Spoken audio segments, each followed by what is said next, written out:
राजा की पढ़ाई। एक राजा था, उसे पढ़ने लिखने का बहुत शौक था। एक बार उसने मंत्री परिषद के माध्यम से अपने लिए एक शिक्षक की व्यवस्था करते हैं। अब रोज शिक्षक राजा को पढ़ाने के लिए आने लगा। राजा को शिक्षा ग्रहण करते हुए कई महीने बीत गए, मगर राजा को कोई लाभ नहीं हुआ। शिक्षक राजा को पढ़ाने में कोई कसर नहीं छोड़ते।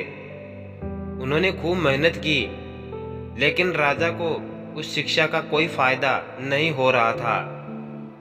राजा बड़ा परेशान होने लगा। गुरु की प्रतिभा और योग्यता पर सवाल उठाना भी गलत था, क्योंकि वो एक बहुत ही प्रसिद्ध और योग्य गुरु थे।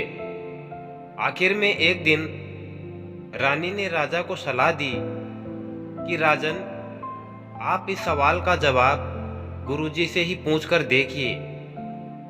राजा ने एक दिन हिम्मत जुटा करके गुरुजी के सामने अपनी जिज्ञासा रखते हुए कहा कि हे गुरुवर, क्षमा कीजिएगा, मैं कई महीनों से आपसे शिक्षा ग्रहण कर रहा हूँ, पर मुझे इसका कोई लाभ नहीं हो रहा है।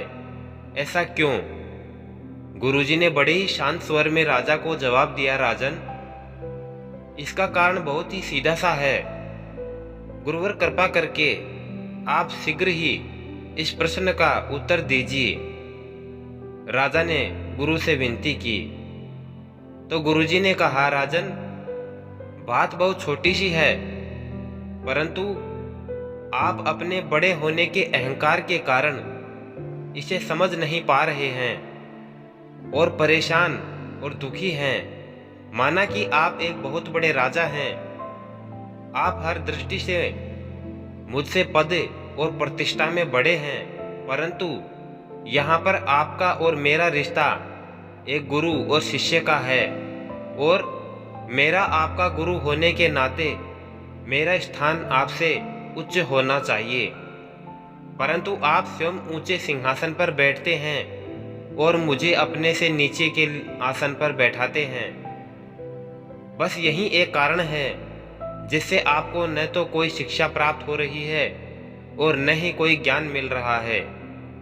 आपके राजा होने के कारण मैं आपसे यह बात नहीं कह पा रहा था। कल से अगर आप मुझे ऊंचे आसन पर बैठाएं और स्वयं नीचे बैठें तो कोई कारण नहीं कि आप शिक्षा प्राप्त न कर पाएं। राजा की समझ में सारी बात आ गई और उसने तुरंत अपनी गलती को स्वीकारा और गुरुवर से उच्च शिक्षा प्राप्त की। दोस्तों, इस छोटी सी कहानी का सार यह है कि हम रिश्ते नाते, पद या धन, वैभव किसी में भी कितने ही बड़े क्यों न हों, हम अगर अपने गुरु को उसका उचित स्थान नहीं देते तो हमारा भला होना मुश्किल है। और यहाँ स्थान का अर्थ सिर्फ ऊंचा या नीचे बैठने से नहीं है। इसका सही अर्थ है कि हम अपने मन में गुरु को क्या स्थान दे रहे हैं। क्या हम सही मायने में उनको सम्मान दे रहे हैं या स्वयं के ही श्रेष्ठ होने का घमंड कर रहे हैं? अगर हम अपने गुरु या शिक्षक के प्रति हेय भावना रखेंगे तो हमें उनकी योग्यताओं और अच्छाइयों का कोई लाभ नहीं मिलने वाला, और अगर हम उनका आदर करेंगे, उनको महत्व देंगे, तो उनका आशीर्वाद हमें सहज ही प्राप्त होगा। तो दोस्तों, कैसी लगी ये कहानी? अगर आपको पसंद आई हो तो एक प्यारा सा लाइक जरूर करें और साथ ही साथ चैनल को सब्सक्राइब कर बेल आइकन जरूर प्रेस कर लें, ताकि आने वाले नई वीडियो की नोटिफिकेशन आप तक सबसे पहले पहुंच जाए।